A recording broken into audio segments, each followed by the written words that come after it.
I'm the Marketing and International Promotions Director for the U.S. Rice Producers Association. We will have translation services today, so on the bottom of your screens, please click on the word icon and select the language of your preference. Buenas tardes a todos. Mi nombre es Bianca Rodríguez. Soy directora de Marketing y Promociones Internacionales para U.S. Rice Producers Association. Les doy la más cordial bienvenida a este tercer seminario virtual. Todas las presentaciones del día de hoy en español serán traducidas a inglés y viceversa. En la parte inferior de sus pantallas verán un icono en forma de mundo. Por favor, hagan clic ahí y seleccionen el idioma. Al término de cada presentación habrá unos minutos para preguntas. En la parte inferior de sus pantallas encontrarán un icono con las letras Q y A.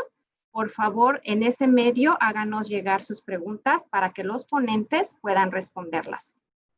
En nombre de U.S. Rice Producers Association, queremos agradecer de manera muy especial a Ricardo Mendoza, Stephen Elkins y Janet Sedan por ser los ponentes del día de hoy. De igual manera, agradecemos a todos nuestros patrocinadores y los invito a todos ustedes a que visiten los booths virtuales que tenemos. Es de manera muy sencilla, solamente tienen que visitar nuestra página web que es www.ricemtconvention.com y en la pestaña de patrocinadores virtuales darle clic y en cada logo dar clic. Cada logo es un booth virtual. Sin más por el momento, vamos a comenzar con nuestro programa. Es para mí un gran honor presentar a Dwight Roberts, presidente y CEO de U.S. Rice Producers Association, que nos dará una breve actualización del mercado de arroz en los Estados Unidos. Dwight, te cedo el micrófono. Muy bien, gracias Bianca. Buenas tardes desde Austin, Texas, donde estoy. Un día nublado acá y frío, pero vamos adelante con el arroz. Ayer se publicó el USDA su conocido Rice Outlook Report, bastante interesante, pero pronosticando para el próximo año, terminando el año también. Si te gustaría tener copia de eso, nos avisa o puede accesar vía el website del USDA, se llama Rice Outlook. Estamos terminando la cosecha. Hubo algunas parcelas la semana pasada de lo que llamamos la soca o ratoon en inglés, ratoon crop en Texas, Louisiana, donde es el segundo corte en una pequeña zona, pero de todos modos hemos cosechado en Estados Unidos un grande cultivo de arroz, sobre todo las clases de arroz corto, mediano y largo. Es lo más alto stocks finales desde 1986-87, pero 22% aumento del año anterior se sembraron. Sobre grano largo, porque yo sé que la mayoría de ustedes el enfoque es grano largo. En grano largo los stocks finales es 126% más alto que el año anterior y es lo más grande stock final de grano largo desde 1985-86. Así que tenemos arroz gran volumen en Estados Unidos, una cosecha tarde este año en general por problemas de clima, huracanes, una suma de cosas, pero la cosecha fue bien y la calidad bastante bien considerando los problemas que hubo. Otro punto interesante en el mercado en Estados Unidos es la importación de arroz en Estados Unidos. El reportaje estima 29.5 millones de quintales por año importado en Estados Unidos. Hoy en día el arroz importado en Estados Unidos ocupa como casi 25% del consumo doméstico en Estados Unidos. Claro, ese viene de los arroces aromáticos de Tailandia, y el jazmín y el basmati de la India, Pakistán, pero también Brasil mandó bastante arroz a Estados Unidos, más alto que el año pasado, más de 30,000 toneladas. Mandaron 12,000 toneladas en el mes de octubre este año, Brasil, aunque el mercado en el Mercosur está muy complicado también.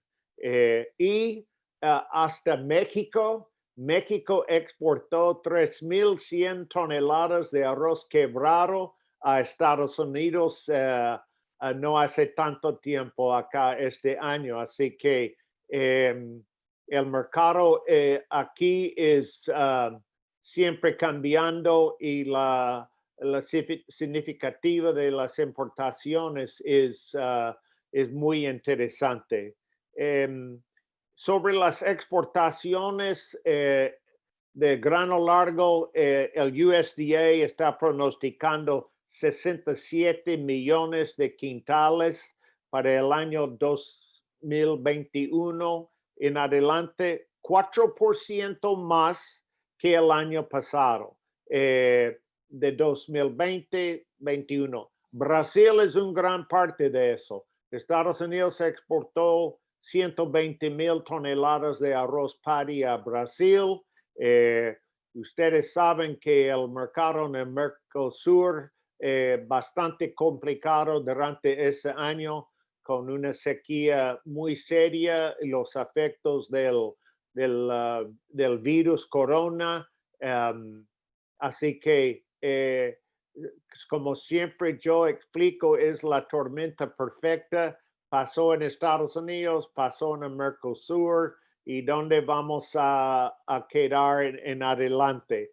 La esperanza viene con el vacuno del virus, yo creo, y hay cada día más positivo, aunque tenemos muchos días por adelante muy complicado, muy difícil, muy triste con ese virus.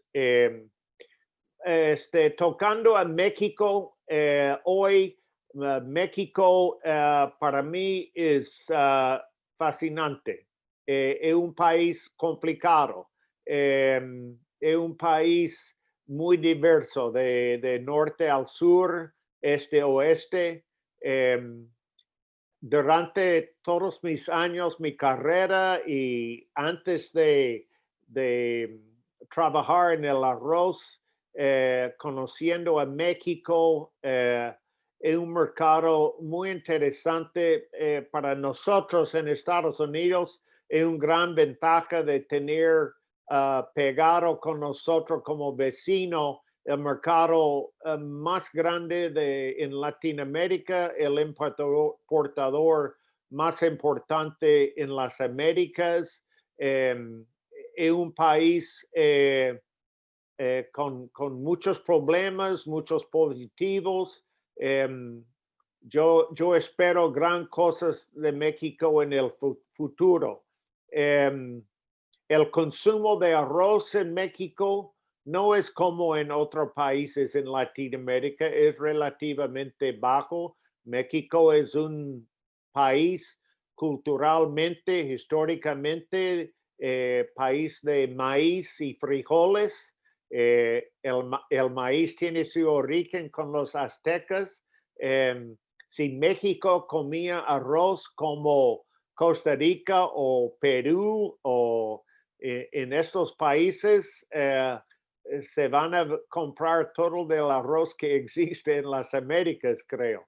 Pero no es la situación, aunque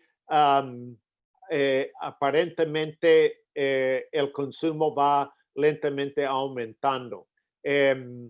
Bueno, mira, yo ahora voy a presentar a Ricardo Mendoza. de México, yo sobre el mercado en Estados Unidos y detalles en Estados Unidos, contestamos cualquier pregunta, pero hoy el enfoque es México y Rice Exchange. Ricardo Mendoza es alguien con mucha experiencia en México, tanto en el sector agrícola, en la política, en cada aspecto. Ricardo es un ingeniero agrónomo industrial de la Universidad Autónoma de Chapingo, maestría en estratégica agroempresarial, trabajó en la Secretaría Agricultura, en el Departamento de Comercio, pero desde 2007 es director general del Consejo Mexicano de Arroz. Es alguien con extensa experiencia en el sector de arroz. Y en México no es solamente el consumo y el obvio del mercado, pero la forma de tratar el arroz, el gobierno, es sumamente importante. Ricardo está en el medio de la política en un sentido tan importante en entender lo que pasa en México y lo que va a pasar en adelante. Sin más, Ricardo, es tuyo. Muchas gracias. Adelante.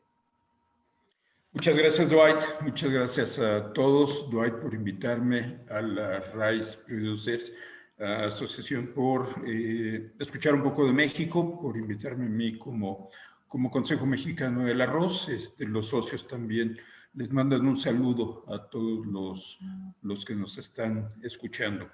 Y empezar a hablar sobre el arroz es complicado, como tú ya lo explicaste, Dwight. Es un país muy grande, muy diverso, diferentes formas de pensar, diferentes costumbres. Tenemos varios Méxicos desde el norte hasta el sur. Atravesamos una gran gama de diversidades, y eso hace de México un país complicado, pero también un país muy atractivo.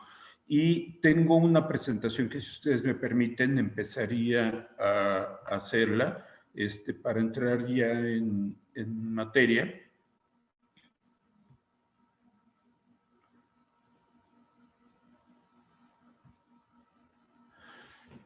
La ven todos, ¿verdad? Bien. Voy a hablar sobre las expectativas del mercado del arroz, y evidentemente no podíamos dejar de hacerlo sin la situación que ha sido provocada por el COVID. Yo creo que a México, como a todos los países en el mundo, les ha afectado mucho, y en toda Latinoamérica. Pero veamos un poco, sabiendo que nos escuchan muchos asistentes de toda Latinoamérica, presentarles un poco qué es México, cómo es lo diverso y lo grande que comentaba Dwight. Y en cifras generales, nuestro país, que es México, tiene en un censo realizado en el 2015 un total de 119 millones de habitantes, casi 120, en el último censo confirmado. Este año 2020 se hizo un censo en el cual se estima que la población puede estar alrededor de los 126 millones de habitantes. Con este número, nosotros somos el 20º país en cuanto a la población. Nuestra población, el 43% es económicamente activa, y el 5.2% de la población en México se dedica a la actividad agrícola. Tenemos una superficie de 1.9 millones de kilómetros cuadrados, y de esta superficie, que es amplia, somos el país número 13 en extensión a nivel mundial. El 16.5% se ocupa en el área agrícola. México es la 15ª economía en el mundo, la 5ª en el TPP, y la quiero resaltar porque más adelante voy a hablar sobre la importancia del TPP para México, y el segundo en Latinoamérica en cuanto a economías.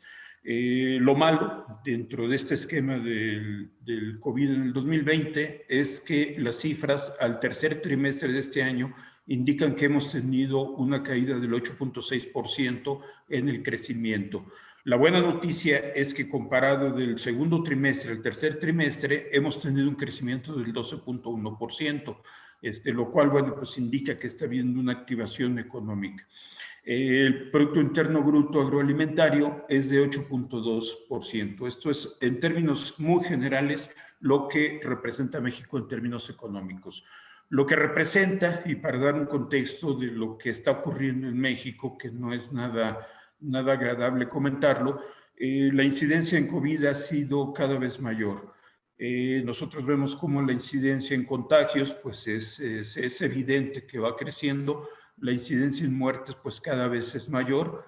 Y esto, bueno, pues es una alerta que las autoridades han estado emitiendo de tengamos cuidado, mantengámonos en casa, y es por eso que el motivo de hacer estos webinars a través de videoconferencia resuelve mucho estos problemas.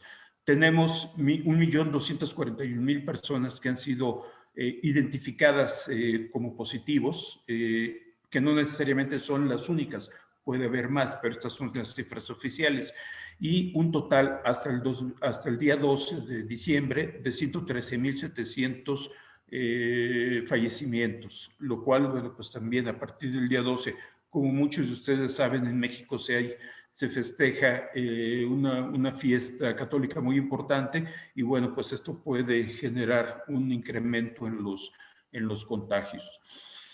En el marco de esto, hablemos un poco del arroz, de lo que hay en México, y también para poner en el contexto al arroz en México para los asistentes de toda Latinoamérica que no conocen de México.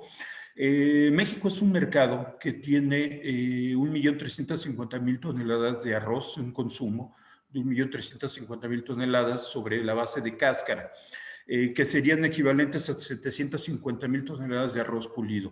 El 15.9% de estas las abastecemos nosotros con una producción nacional, y el restante, 84%, las importamos. Me voy a ser un poco más detallado en cada uno de estos puntos durante la presentación. El 90% del consumo nacional de lo que nosotros tenemos es de grano largo, y evidentemente esto está muy en relación con lo que importamos. El 9% del consumo es de arroz milagro filipino, una variedad de tipo grueso que se produce en México, y el 1% es de grueso Morelos, una variedad que inclusive tiene una denominación de origen en el estado de Morelos. Para el 2019, la producción que se registró en México fueron de 243.468 toneladas, con una superficie sembrada de 40.495 hectáreas. Estimamos que son 2.000 los productores que actualmente están en México sembrando en los estados de la República. Y como bien lo dijo Dwight, nuestro consumo per cápita pues es de los más bajos que hay a nivel nacional, porque el arroz entra en una categoría en la que es guarnición, no es un plato principal que esté tan cotidiano como en muchos de los países de Centro y Sudamérica. Veíamos que las importaciones al año del 2019 tienen un peso muy importante, y yo creo que este punto, como esta gráfica, nos da una evidencia de cómo se ha comportado la producción nacional y las importaciones. Quiero resaltar cómo a principio de la gráfica México era un país autosuficiente, produciendo alrededor de 800.000 toneladas, y que a partir de que se ingresa México en el GATT y en la OMC, empieza a tener pérdidas, que no necesariamente es por falta de competitividad, sino también algunos problemas de disponibilidad de agua y oportunidades que encontraron en zonas productoras de arroz otros cultivos. Pero hay una caída al 50%, y esta se mantiene. Esta producción se mantiene hasta los años de 1998, cuando, bueno, ya por efectos también de la apertura comercial con tratados que hemos firmado con América del Norte, hay afectaciones nuevamente y empieza a haber otra caída mayor, al grado de que, bueno, pues vemos nosotros cómo las importaciones van creciendo, cómo las importaciones van creciendo y cómo la producción está cayendo. Este último año, aquí como lo vemos, en 2020, pues se percibirá una caída, pero es porque la producción todavía no ha contabilizado la segunda parte de la cosecha en el año, que estamos hablando de la cosecha más grande del país. Estimamos que esta puede ser una buena cosecha y que esta gráfica evidentemente va a tener una tendencia hacia la alza.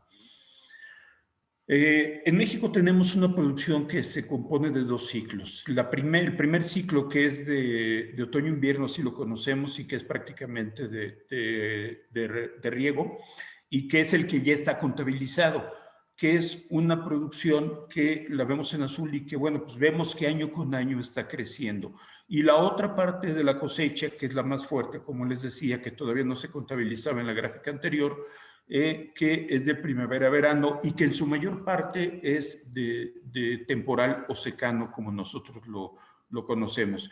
Y esto vemos cómo la producción de otoño-invierno está creciendo cada vez más y básicamente a consecuencia de que, bueno, pues en el intercambio de información que hemos tenido con el FLAR y la asistencia de los técnicos, hemos recibido la enseñanza de que hay que sembrar justo en la temporada en la que el arroz puede ser más productivo. Y por eso es que hemos estado volcándonos un poco más a desarrollar la zona del otoño-invierno.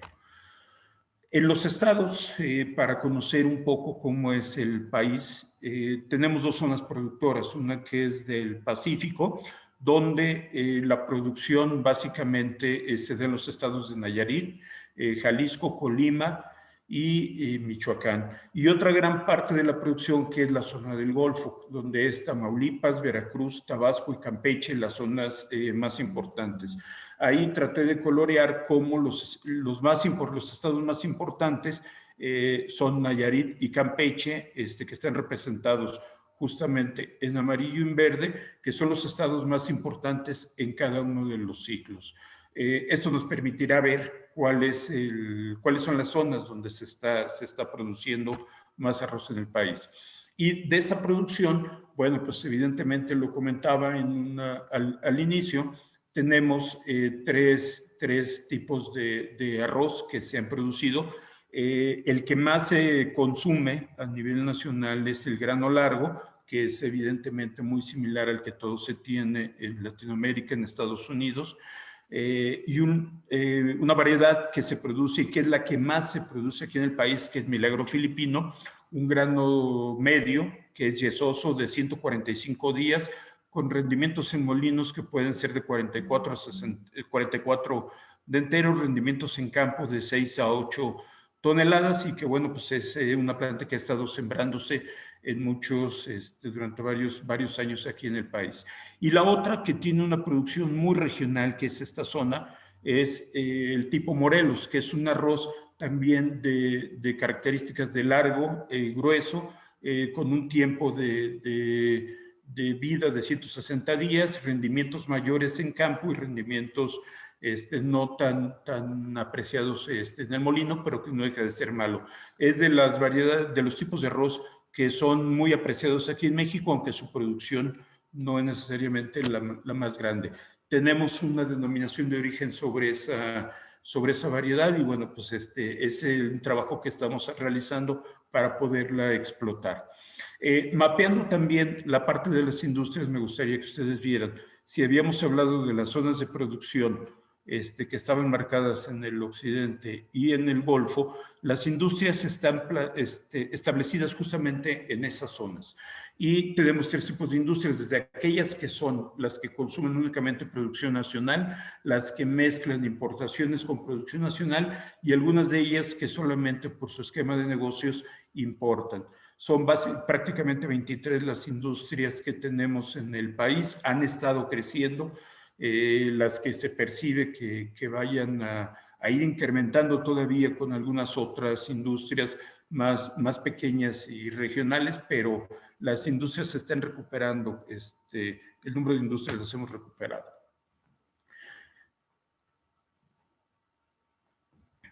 A nivel nacional se han hecho esfuerzos importantes por tratar de incrementar la producción. Estos últimos 2 años, a partir de la nueva administración, El gobierno federal ha establecido un programa que le llaman precios de garantía. Este programa de precios de garantía lo administra una empresa gubernamental que se llama Seguridad y Alimentaria Mexicana, y que ha establecido como su programa de apoyos básicamente estimular al productor a sembrar mediante un apoyo que pueda otorgar a los productores por la cosecha, en el momento de la cosecha. En el 2019 se tenía un registro de 1.972 productores que fueron beneficiados y un total de 135.214 toneladas. No fue el total de la producción la que se benefició, solamente fueran las 135.000, porque justamente la idea es esa, inducir a que el productor haga crecer su producción. Y sobre esa expectativa se tiene una expectativa de crecimiento que puede llegar cada vez a hacer crecer más la producción aquí en el país, pero sabemos que no es solamente un programa de incentivos hacia el productor lo que hace crecer. Tiene que haber todo un acompañamiento con infraestructura hidroagrícola, con investigación, con asistencia técnica y con más elementos que permitan que el incentivo que pueda tener el productor justamente se pueda detonar con toda la infraestructura productiva que hay.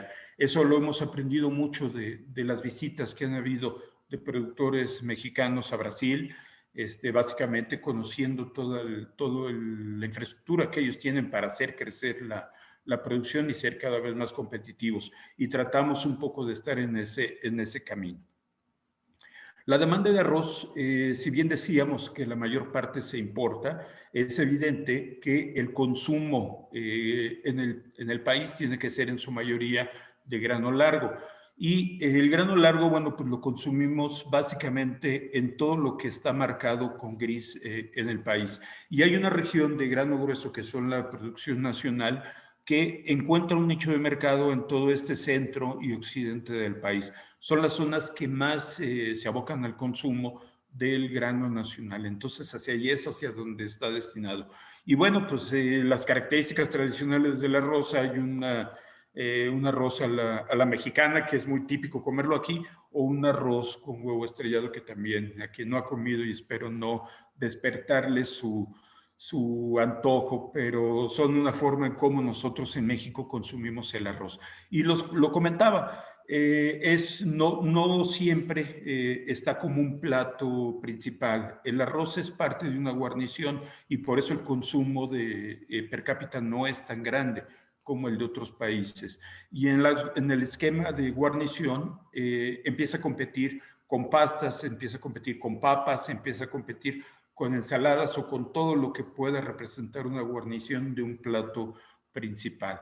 Así de que ese es el motivo del por qué no hemos llegado a crecer mucho en el consumo, pero siempre hay esa oportunidad de poder desarrollar, por supuesto, la posibilidad de hacerlo crecer. Ahora, vamos a centrarnos más, ya que presenté a quienes no tenían muy claro el mercado en México, vamos a ver qué fue lo que pasó durante este año en el mercado del arroz en México ante la presencia de lo que fue el COVID.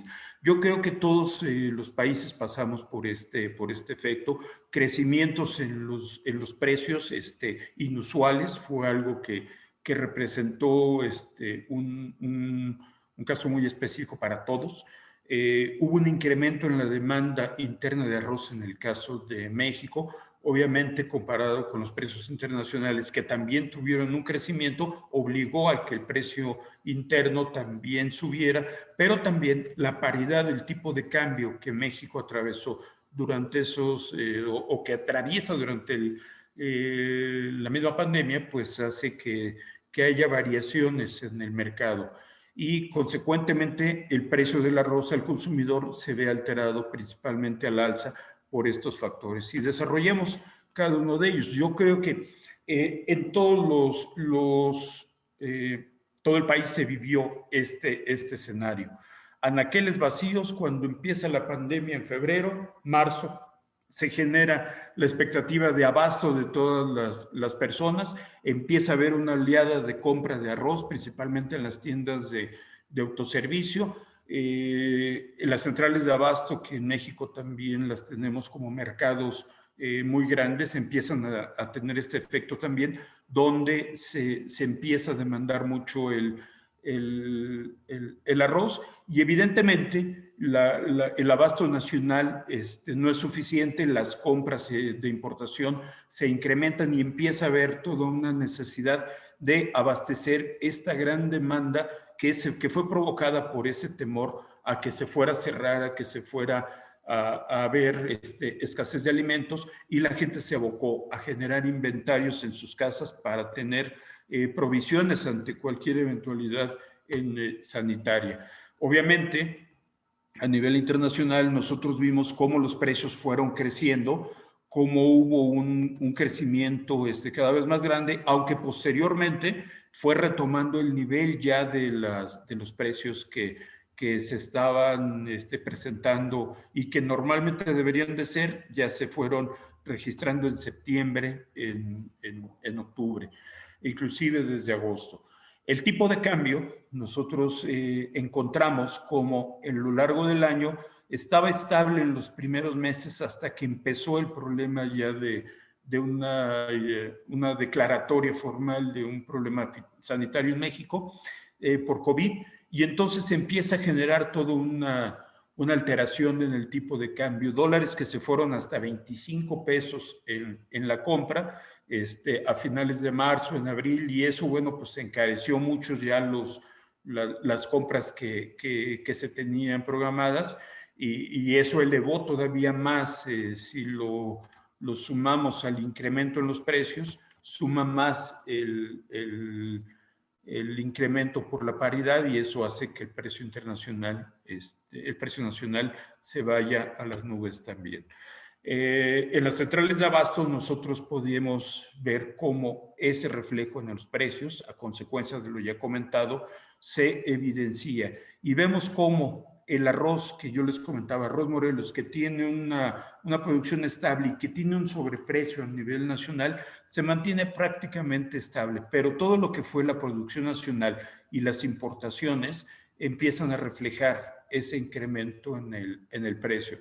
Y para llegar a octubre, mediados, principios de octubre, empieza nuevamente a estabilizarse un precio ya con una baja en el mercado, y que también esta misma baja obedece a que todos los inventarios que se fueron generando y todo el incremento en la demanda que hubo aquí en el país, evidentemente iba a llegar a estabilizarse a finales de año, y la contracción en la demanda en el mercado mexicano pues fue evidente, y eso hizo que los precios volvieran a bajar y empezaran a tomar ritmos que ya se tenían a principios de año. Eso es en cuanto a los precios que tenemos. Tengo registrado de la central de abastos de Iztapalapa por poner la referencia de lo que es el mercado de abastos, el mayoreo en México.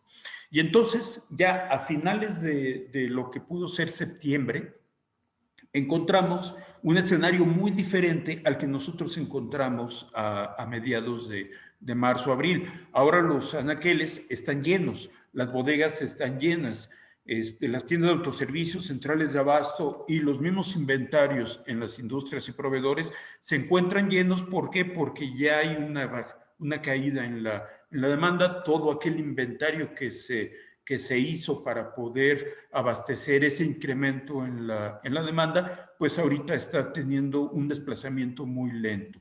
Y eso, bueno, pues ha obligado a que no haya un dinamismo en el mercado mexicano, y lo vamos a ver en la forma en cómo se fueron comportando las importaciones. Analicemos un poco ahora el tema de las importaciones y veamos cómo en esta gráfica ustedes trato de mostrarles cómo son las importaciones. En la línea azul con arroz palay, en la roja de grano largo, y en una que es mucho menos importante, el arroz pulido tipo ya especializado, como puede ser jazmín, como puede ser arbóreo u otros granos especializados. Pero los dos importantes es el palay y el pulido grano largo. Vean ustedes cómo desde marzo, que empieza ya el problema de pandemia, empieza a haber una tendencia ya en mayo a incrementarse. En el caso del Palay, aunque un mes antes ya había empezado el grano largo. Se toma el mayor volumen de importación que pudo llegar a ser casi 150,000 toneladas de arroz Palay en un solo mes, que ha sido el máximo histórico que tenemos, pero que luego empieza a caer justamente por los inventarios que se fueron teniendo, hasta otra vez empezar a tomar su nivel normal de 60, 70,000 toneladas al año.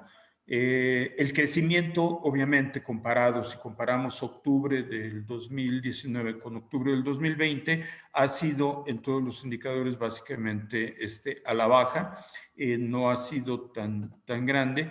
Y lo importante aquí también es que en el acumulado de lo que va de este año, el volumen más importante de importación es arroz Palay con un 79.3%.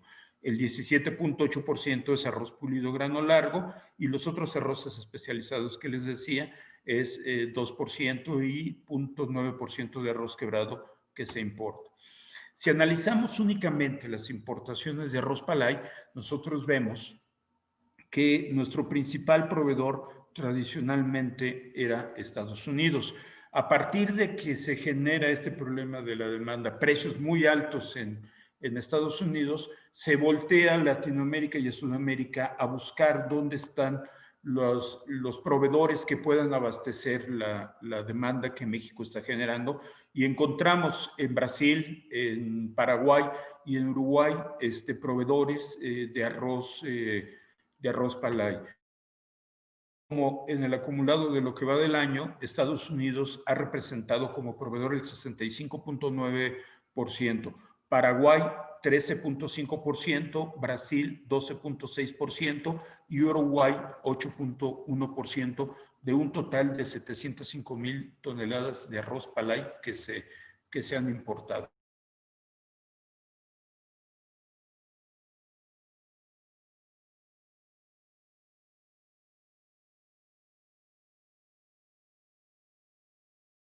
De allá de Uruguay, pero un comportamiento que ha sido... Sí, ¿me escuchan ustedes bien? Parece que me dice que estoy inestable en la comunicación. Pero bueno, comentaba que las importaciones ya de arroz pulido, este es el comportamiento de arroz pulido que tenemos, como los proveedores han sido Estados Unidos, Uruguay, Argentina, Tailandia, Brasil, Paraguay. Y dentro de estos proveedores, el más importante ya en el acumulado de lo que va del año ha sido Uruguay con el 30.1%, Estados Unidos 25%, Paraguay 17%, Argentina con 15%, y de ahí es un poco menor Brasil, Tailandia, India y Vietnam, que bueno, pues no ha sido un jugador ahorita muy importante, pero que eventualmente tememos que va a ser muy importante en los próximos años. Nuestros puntos de entrada al país para el caso del arroz Palay básicamente es Veracruz, que es el puerto por donde entran barcos, y el caso de Nuevo Progreso y Nuevo Laredo, por donde entran ferrocarriles de Estados Unidos. Las importaciones de arroz pulido entran básicamente por los puertos de Veracruz, Manzanillo, Lázaro Cárdenas, Altamira, los que vienen de otro país que no sea Estados Unidos, y de Estados Unidos estos son los puntos por donde está entrando el arroz. Básicamente pensando en que es Mexicali, Nuevo Laredo y Tijuana.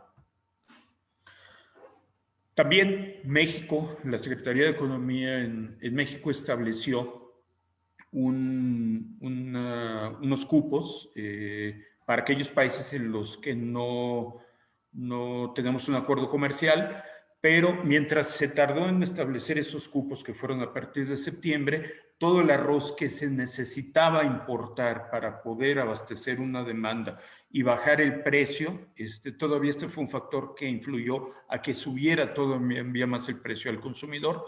Se tuvieron que pagar impuestos. a la importación. Y bueno, pues evidentemente fue de aquellos países que no teníamos acuerdo, como Brasil y Paraguay principalmente. ¿Cuáles son las oportunidades que tiene México a raíz ya de todo lo que fue el COVID, las enseñanzas que nos ha dejado y los esfuerzos que el gobierno mexicano está realizando conjuntamente con los productores y la industria nacional? Es que podemos fortalecer nuestra producción, sí, con la base de los programas de precio de garantía, pero complementado con programas y con inversiones privadas, evidentemente, en infraestructura hidroagrícola, infraestructura eléctrica en la parte del sureste, en la parte de Nayarit, que son las zonas donde podemos desarrollar más. Tenemos el respaldo de la Secretaría de Agricultura en una reunión que tuvimos el día de ayer con el presidente del Consejo y su servidor, y que fue un ánimo muy bueno para el próximo año poder retomar las pláticas y poder pensar en que podemos crecer el arroz. También necesitamos aprovechar los recursos de tierra, agua, donde las tenemos en demasía, principalmente Campeche y la otra zona, Nayarit, que es muy importante también para el país. Y eso, bueno, pues evidentemente nos llevaría a un incremento en la productividad una vez que nosotros hagamos superficies más grandes, como las pueden tener en Paraguay, en Uruguay y en Brasil, que son superficies extensas y no las pequeñas y fraccionadas tierras que tenemos aquí en México. Creo que esas son de las oportunidades que nosotros vemos.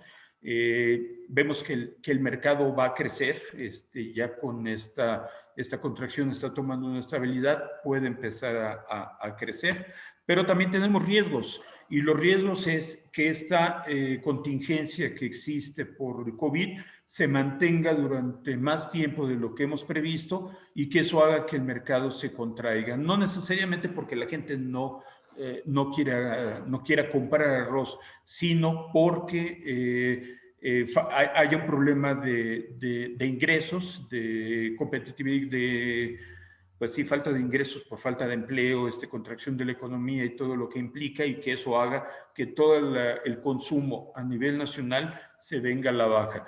La ventaja que tiene el arroz, que es un producto muy barato, que con muy poca inversión por kilo de arroz puedes darle de comer a tu familia de una manera barata. Esa es la gran ventaja que tenemos y que yo creo que es la que tenemos que ir aprovechando. Otro riesgo importante que vemos es el incremento de importaciones que puede haber, sobre todo en aquellos países en los que no tienen una economía tan abierta como la pueden tener toda Latinoamérica o Estados Unidos, y que nos puede pegar con un precio muy abajo. Esto básicamente también, conforme vaya avanzando el TIPAD o TPP, evidentemente Vietnam se convierte en un riesgo para nosotros. Y finalmente, otro riesgo importante es el cambio de las políticas sustantivas que pueda haber en México. Si hay un incremento o no en el fomento a la infraestructura, en investigación, en los fundamentales de la economía en México, eso también es otro tema que puede estar en riesgo y que no necesariamente depende del arroz, sino depende de todo un contexto económico que pueda cruzar México a través de una permanencia por el COVID. Y eso que yo comentaba de lo del TPP es para nosotros una preocupación, porque si bien ahorita estamos con un arancel a Vietnam del 16%, evidentemente en 2 o 3 años que nosotros vayamos ya transitando el TPP, pues los aranceles se van a hacer cada vez más bajos y la amenaza de una importación de Vietnam es cada vez más latente, y ya lo hemos vivido en algún entonces con otras importaciones de Asia. Pueden desequilibrar un mercado que está en armonía, como es el caso mexicano, y provocar un retroceso en la producción que tenemos. Eso es lo que yo tengo. Su servidor Ricardo Mendoza, mis datos de contacto para sus órdenes, y bueno, pues estoy a las órdenes de ustedes, Dwight, Bianca, para lo que ustedes decidan que hacemos. Gracias, muy bien, Ricardo. Yo sé que hay un par de preguntas. Yo también tengo uno o dos o más, pero en el TPP, ¿en qué año están ahora mismo? O sea, yo no vi en el slide que mostraste el año que inició, que es de 10 años el término. Sí, Y es de 10 años. Ahorita estamos en el año 2, que estamos terminando con un 16%. Ya en el 2021 empezaremos en 14%. Ok, muy bien. Después tenemos acá, a ver.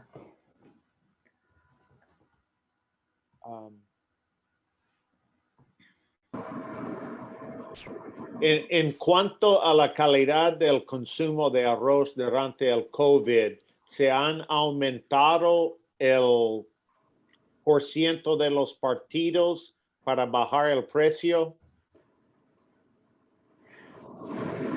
Creo que mi conexión estuvo inestable, no escuché bien, Dwight. Sí, la pregunta dice, en cuanto a la calidad del consumo de arroz durante el COVID, ¿se ha aumentado el X% de partidos quebrados para bajar el precio? No, Dwight, no se ha modificado. Todas las industrias en México se rigen por una calidad que está establecida en una norma que, si bien no es obligatoria, tienen que estar revisándola para evitar justamente en estos momentos sanciones por parte de la Procuraduría Federal del Consumidor. Entonces, eso hizo que no hubieran modificaciones realmente en las calidades. No hubo una caída en los precios, y quienes lo hayan hecho, bueno, pues no estaban cumpliendo con la norma, evidentemente, pero es claro que también la Procuraduría Federal del Consumidor hizo un muestreo, porque el precio del arroz fue de los que más subieron durante esta pandemia, y evidentemente buscaron que la calidad y el precio se mantuvieran acorde a lo que se estaba ofreciendo. Entonces, fue básicamente eso. Ahora, lo que sí puede haber pasado es que hay diferentes calidades. Si tú en una marca pones una calidad super extra, tienes un porcentaje hasta el 5% de quebrados que tú puedes poner. Lo que sí puedes hacer es que puedes subir tu marca en extra, ya no super extra, donde puedes tener un mayor porcentaje de quebrados, pero tienes que especificarlo en la etiqueta. Entonces, yo creo que eso es con lo que juegan las industrias, pero siempre dentro de lo que es un mercado normado por la norma de calidad del arroz. Muy bien. ¿Cuál o cómo es la aceptación del consumidor del arroz de Asia? O sea, si yo entiendo cómo reacciona el consumidor mexicano del arroz de Asia.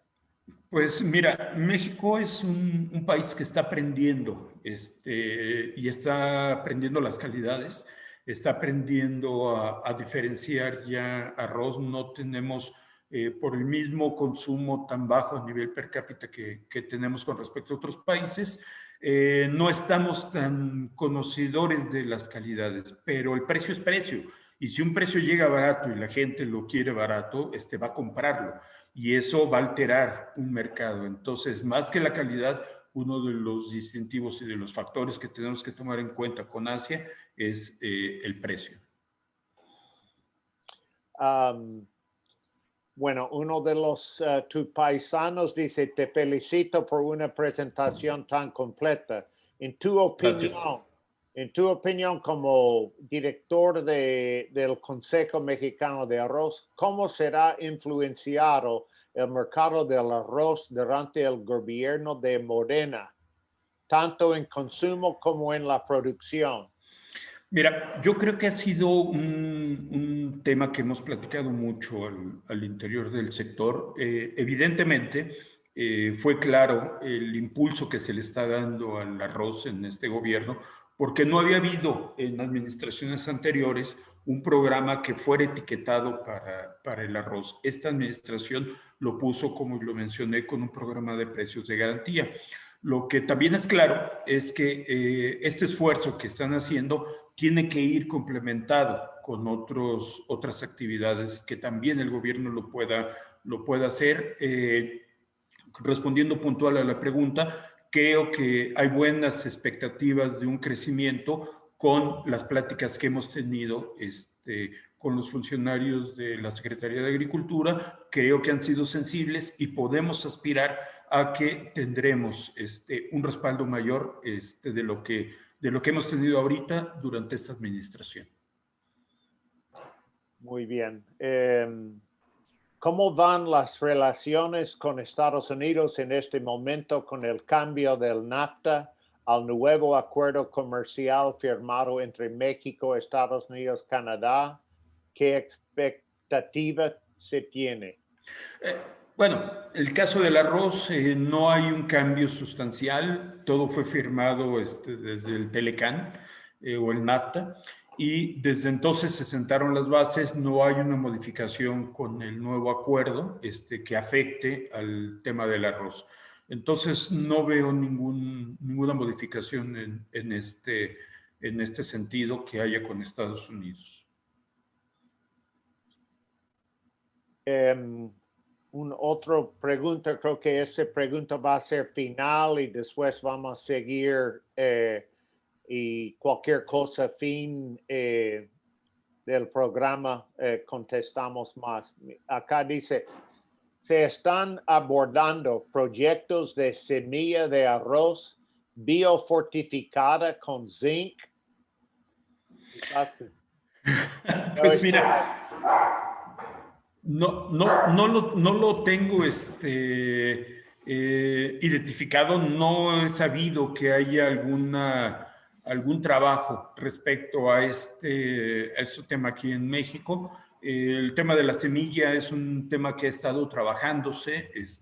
No somos un gran demandante de semilla porque no somos un gran productor, pero tengo la esperanza de que en breve podamos ir creciendo cada vez más en eso y a lo mejor sí pensar en proyectos de esta naturaleza, ¿no? Pero por ahora no tengo monitoreado que haya trabajos comerciales en ese sentido. Sería pregunta para don Pedro Alejandro o Luis Bueno sobre semillas, seguro. Así es. Acá un otro viene de Brasil, nuestro amigo Clayton Santos. ¿Cómo reaccionaron los consumidores de arroz de México a la calidad del arroz importado desde Brasil? Pues fue una reacción, digo, no es tan diferente la calidad que ellos tienen a la que puede tener, por ejemplo, Paraguay. Sí cambia un poco con respecto a la de Uruguay, pero el consumidor la acepta, tiene buena aceptación, no tiene un marcado comentario negativo sobre eso, ni tampoco tan positivo. Entonces, me parece que fue una buena aceptación. No creo que haya habido alguna complicación en cuanto a eso, y donde a veces sí se percibe un poco es cuando vienen granos más pequeños y delgados, pero son básicamente de Asia. Bueno, entre todos los platos del arroz en México, como comen, ¿qué es de preferencia? ¿O no hay uno solo? Pues aquí ya entran gustos, Dwight. A mí me gusta mucho el arroz a la mexicana, si lo acompañas con platos típicos mexicanos, un molito. O si haces un huevito estrellado, que también lo puse porque seguramente me va a generar antojo más tarde. Pero bueno, hay muchas formas en cómo se puede cocinar aquí en México. Yo creo que eso es lo que ganamos nosotros con respecto a Latinoamérica. Podemos diversificar las formas de procesarlo. Un arroz verde con espinacas es muy bueno, o con perejil también, o lo mezclas, no sé, cantidad de cosas, pero platillos típicos es arroz a la mexicana o a la jardinera también. Muy bien. Y y uno dice, y con mole. Sí. Bueno, y con tequila también. Bueno. Excelente. Ok, gracias Ricardo. Quédate ahí. Vamos a seguir el programa y cuando termina Rice Exchange, quizás tenemos más preguntas.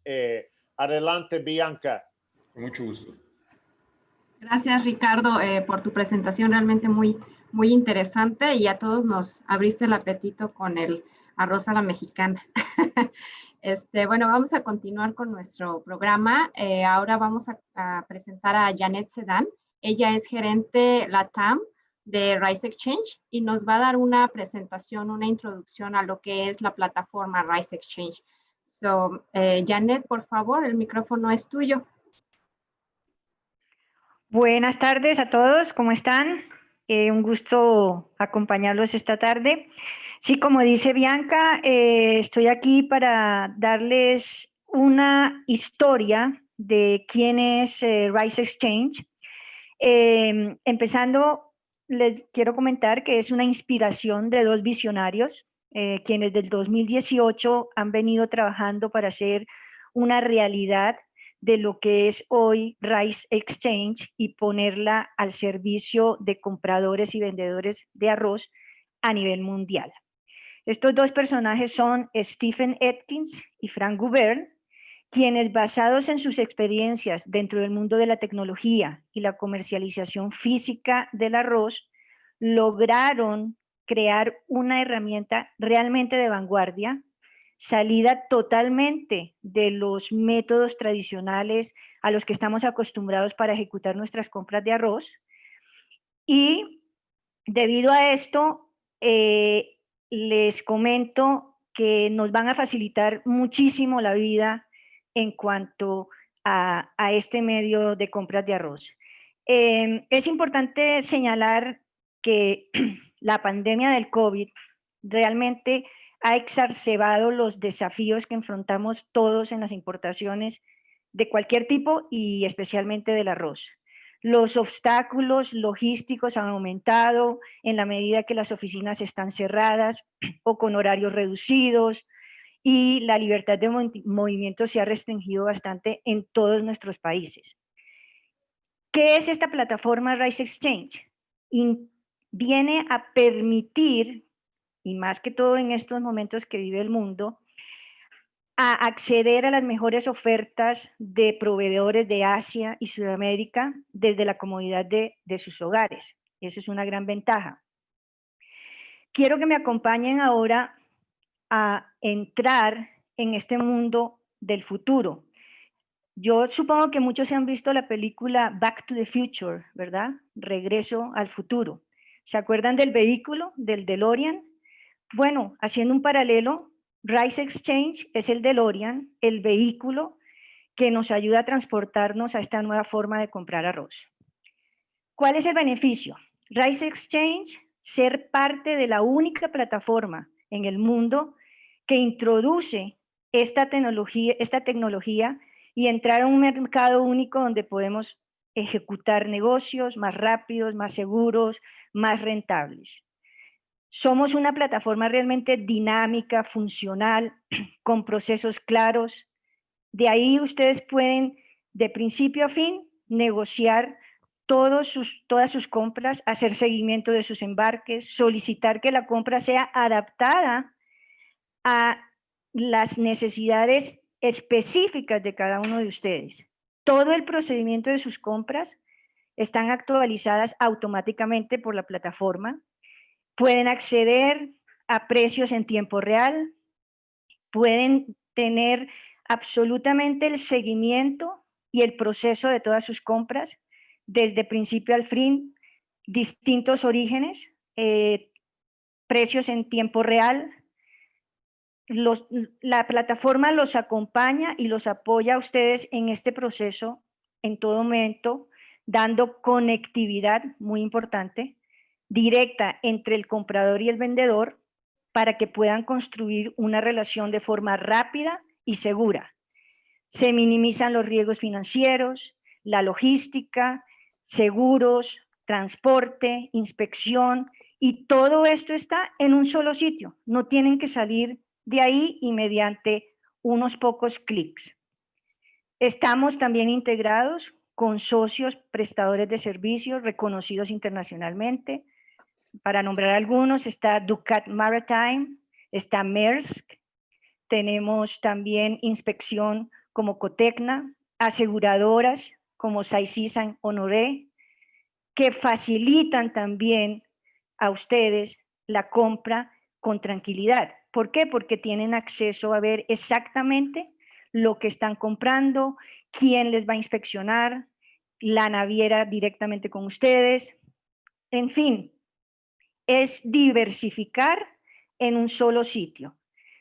Parte también de la estrategia que tenemos es brindar herramientas especializadas. Hay países que hacen sus compras a través de subasta. Nosotros hemos diseñado especialmente una herramienta para este tipo de grupos y nos sentimos muy contentos de informar que la Asociación Nacional de Arroceros de Costa Rica forma ya parte de nuestra plataforma y el próximo año harán su primera compra a través de la misma, cosa que pues nos alegra muchísimo y aprovecho para darle también a ellos la bienvenida. Además de esto, Rice Exchange ofrece un rendimiento eficiente en la ejecución de los costos administrativos y del tiempo que ustedes tienen que pasar en sus compras. Pongamos, una transacción comercial típica genera, ustedes lo saben, multitud de documentos. Todos los intercambios producidos por Rice Exchange son digitales. Esto significa que el riesgo de que se pierda un documento o de que se falsifique un documento o la manipulación de los documentos se reduce drásticamente. Entonces, los invito en un futuro muy cercano a que vean de primera mano todos los servicios que esta plataforma les provee a ustedes. La reducción de tiempo es importante, la reducción de gastos también es importante. Por ejemplo, en una operación de un contenedor, el 20% de gastos es solamente en el papeleo que se hace. La parte financiera se ahorra un 75% porque el banco puede revisar la versión original de los documentos en línea, inmediatamente sean subidos. Hoy contamos con nuestra plataforma con suscriptores en México, Costa Rica, El Salvador, Panamá, Chile, Uruguay, Guyana, Brasil, Pakistán, Tailandia. En fin, es realmente una plataforma a nivel mundial. Los servicios que prestamos, como les digo, van integrados. Desde que ustedes inician la compra hasta que la terminan, absolutamente todo se hace a través de la plataforma sin tener que salir de ahí. Ustedes se preguntarán, bueno, ¿y esto cuánto nos va a costar entrar a esta plataforma? Les tengo la mejor noticia del mundo y la que todos nos fascina saber, que es esto: cero costo para ustedes. La única inversión es el tiempo que les lleve la suscripción. Y obviamente, si no llenamos sus expectativas, simplemente se van sin comprometerse absolutamente a nada. En pocas palabras, no hay absolutamente nada que perder, pero de pronto, dada la oportunidad, sí mucho que ganar. Es una plataforma que estamos para ayudar a los importadores, construir nuevas relaciones con los proveedores, lograr una mayor transparencia en precios y beneficiarse de la mejor manera de los servicios y la logística que ofrecemos. Sin más, quiero introducir a nuestro CEO, el señor Stephen Atkins, quien va a presentarles a ustedes ya en una forma más técnica quiénes somos en la plataforma. Les agradezco mucho su tiempo. Estamos listos a recibir cualquier pregunta que quieran y a sus órdenes. Mil gracias a todos ustedes. Muchas gracias, Janet. Thank you very much for the excellent presentation. I'm now going to introduce the platform itself. Give me 1 second. So let's start off with what is the purpose of Rice Exchange? It is our idea to optimize commodity supplies. It's our vision to transform global commodity markets, and it's our mission to make them trustworthy and transparent. What are the elements of our platform? The key is that it's integrated, and because it's integrated, we have a number of benefits. We have ease of use and fast execution. We have price discovery. We have a one-stop shop for services. It's easier to create new customer relationships. And we have smart contract execution, which means what you agree is what you're actually going to get. And in doing so, we're not the only ones who are doing this. We're taking part in a wave of innovation in B2B commerce. And we highlight 4 of those trends here: automation, value chain integration, ecosystem development, and digitization. The speaker earlier from Mexico mentioned the impact of COVID on global trade and on commodity markets. And of course, the biggest theme that highlights is food security. Food security is a major issue for all countries. If there is disruption to supply lines, then it's really important that you have alternative sourcing channels. And so what Rice Exchange allows buyers to do is it allows them to be flexible. It allows them to find rice from different sources if there is disruption in supply lines. Jeanette highlighted integration with service providers. We currently have shippers, insurers, and inspectors on the platform in the very near future. So in January, I expect to announce some finance integration as well. So all of these service providers will give benefits to the user. Apart from just buying and selling rice, they're also able to construct the whole trade on our platform. These are the 3 major steps. We have personalization. We also have, personalization is key to security. It's really important that you know that the person that you're trading with is who they say they are, that they're reliable, that their identity is verified. It's important in the next step to have efficient price discovery, real price discovery. This is not meant to be, it's not meant to be somewhere where you are just playing around. No, we're seeing today on the platform that real price discovery is taking place. We've got real buyers, real sellers, and they're doing the trade at the price which is right for them. Last but not least, step 3, we have fully integrated contracts, fully integrated document solution. That is what gives you the confidence that the trade that you have completed in our marketplace is actually carried through.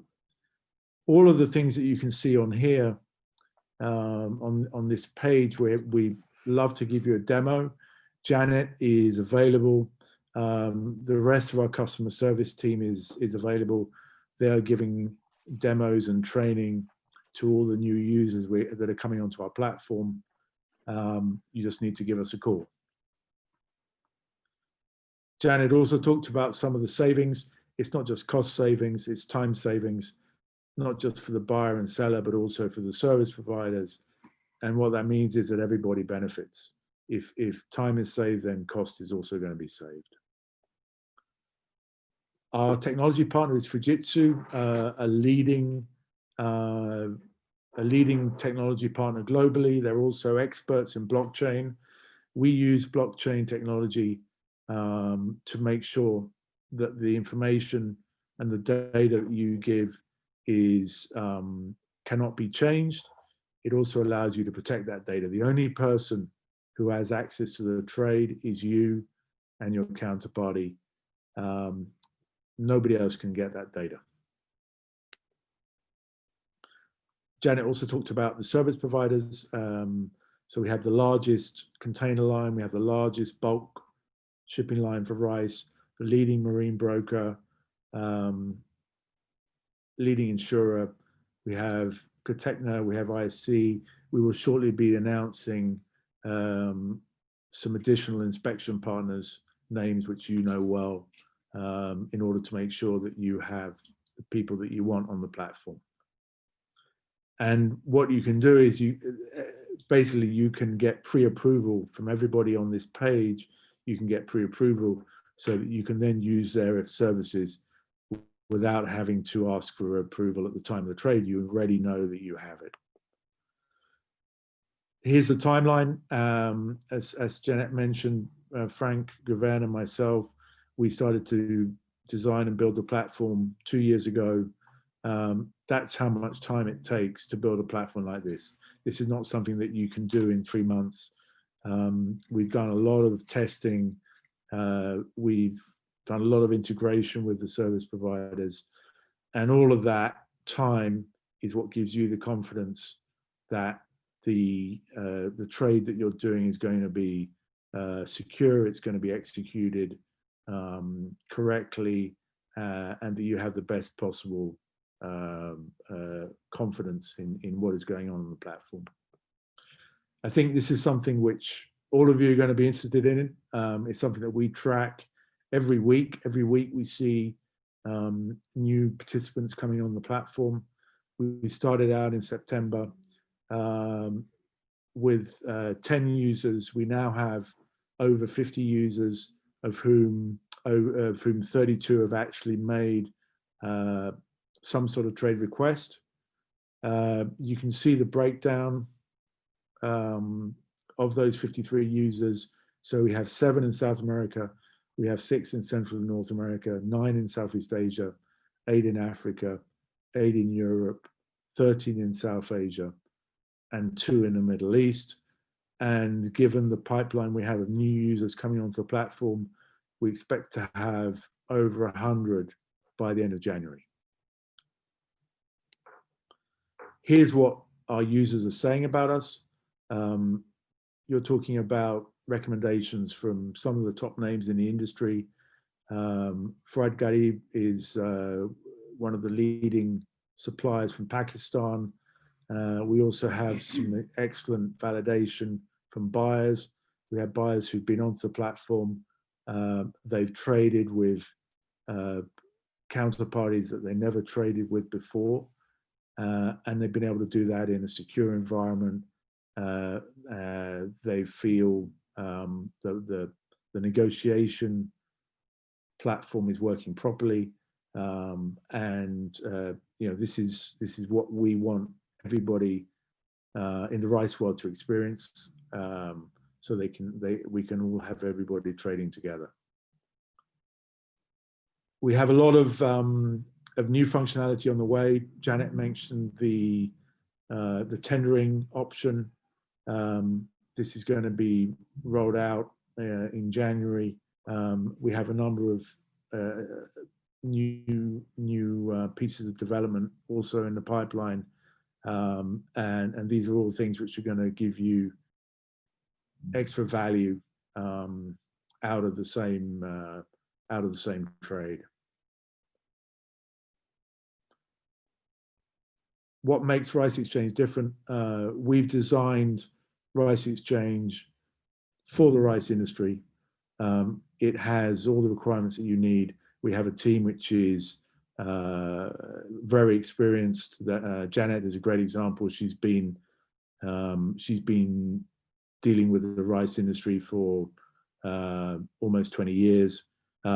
We have service providers that are fully behind the project, and our focus is to make your experience as good as possible. Here you have an introduction to not just myself, but also Frank Govern. Frank Govern has been involved in the rice trade for over 30 years. There's nobody who knows more about it. And he's the one who designed the platform for you.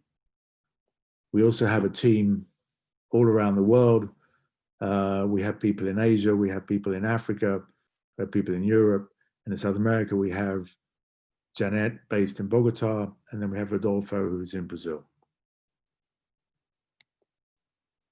Thank you very much. If you have any questions, we're here to answer them both during this fantastic event. Thank you for organizing it, Dwight, Bianca, and also we're available for questions after the event at any time.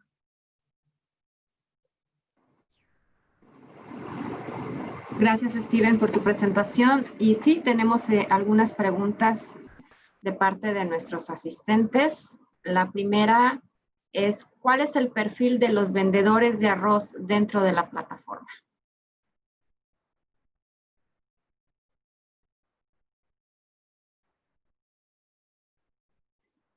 Janet o Steven, no, que de los 53 usuarios, más o menos la mitad son vendedores.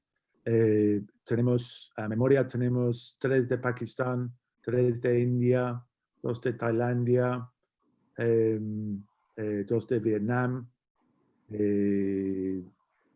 de Paraguay, 3 de Brasil, 2 de Estados Unidos. Entonces yo creo que tenemos una presencia típica en el mercado de arroz en cuanto a exportaciones.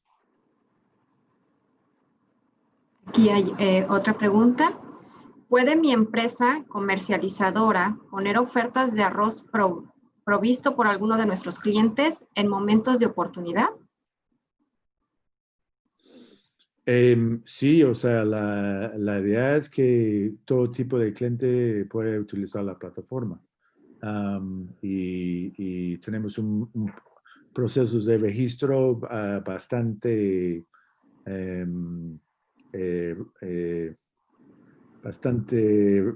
strict en cuanto a la documentación que se pide, porque obviamente queremos proteger a todos los usuarios, pero la idea es que cada usuario que merezca estar en la plataforma puede estar. Okay. Una pregunta más. ¿Cómo se maneja el riesgo de la contraparte? Al final, yo creo que las dos cosas para manejar riesgos son primero, conocer bien con quién estás haciendo la transacción. Entonces, lo que vas a ver en la plataforma es, tú sabes que todo el mundo que esté ahí ha pasado por el proceso de onboarding. O sea, cada uno ha pasado por el mismo proceso. Segundo, que tú tienes que se puede ver con seguridad los datos de la transacción. Entonces, por ejemplo, los informes de inspección vienen de la misma empresa de inspección directamente en la plataforma. No tienes que preocupar que un certificado sea no original. Sabemos el origen de la documentación. Y por último, los mismos documentos lo puede ver el banco que hace el pago. Entonces, también crea confianza entre todos los contrapartidos de la transacción. Muy bien, aquí hay una pregunta más. ¿Cuáles son los volúmenes actuales de transacción y los objetivos? Llevamos más o menos 2 meses de operación. Tenemos ya transacciones importantes. Estamos hablando de transacciones entre 100 toneladas hasta 5,000 toneladas, con un promedio entre 500 y 1,000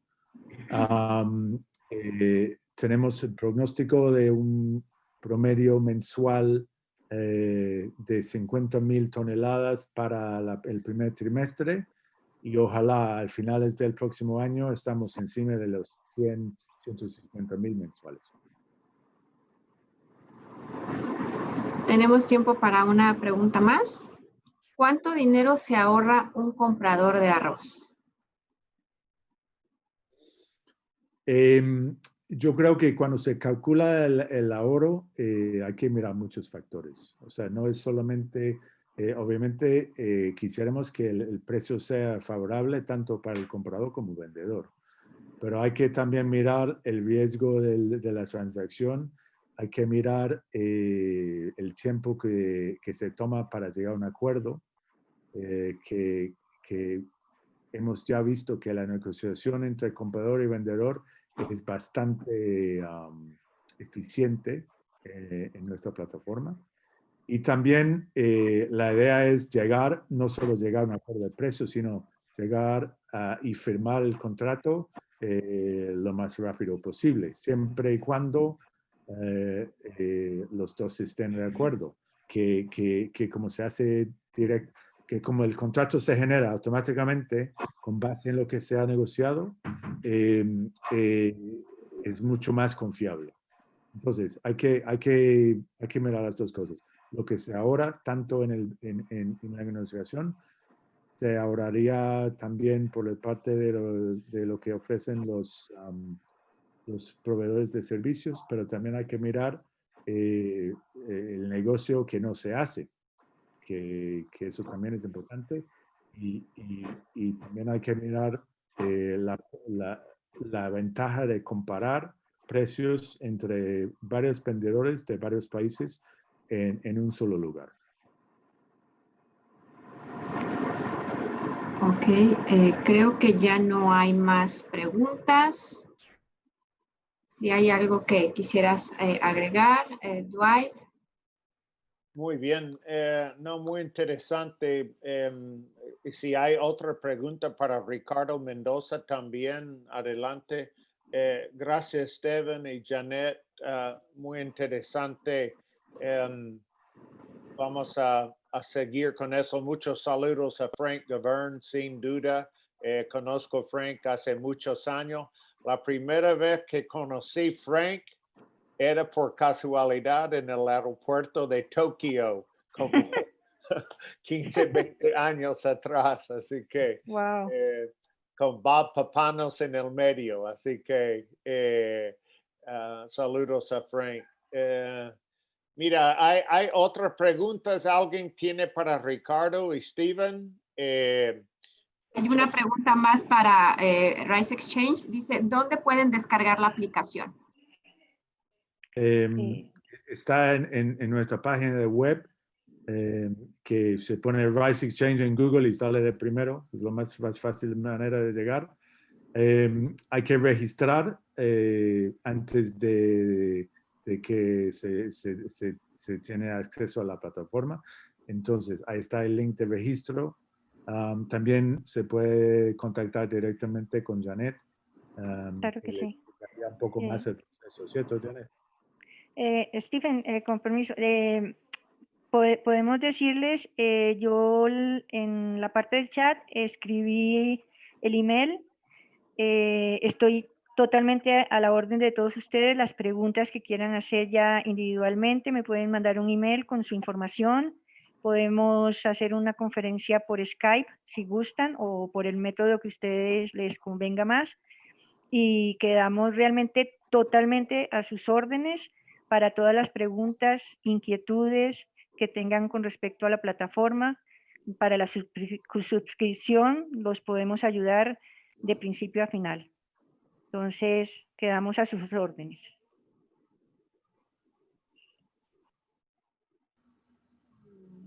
Muchas gracias, Janet. Creo que en el chat ya no hay más preguntas para Rice Exchange y tampoco para Ricardo Mendoza. No veo preguntas nuevas. Yo veo uno que dice, ¿dónde puedo descargar la aplicación? Sugón. Sí, es la respuesta que acaban de dar. Okay, okay. No, Dwight, que voy a poner el link ahora mismo en el chat. ¿Ok? Espera. Ya, que lo- muy bien. Okay, muy bien. Una pregunta más que acaba de entrar es para Rice Exchange. ¿Cuánto se tarda en registrarse? Un promedio de una semana, más o menos. Ok. Creo que esas son todas las preguntas. De todas formas, las presentaciones van a ser puestas en nuestra página web en unos días. Las van a poder accesar desde ahí. Y si no hay más preguntas, creo que sería todo por el día de hoy. Esto sería todo nuestro programa. Dwight, no sé si quieras agregar algo. Muy bien, en fin, gracias Ricardo, Stefan, Janet, muy interesante. Tenemos muchos muy buenos comentarios sobre ustedes. Gracias a los participantes. Si hay otras preguntas más tarde, ya pueden comunicar. Y tenemos la esperanza de volver a tener la conferencia en persona. Siempre y cuando el mundo es un poco más sano. Este es el deseo de todos.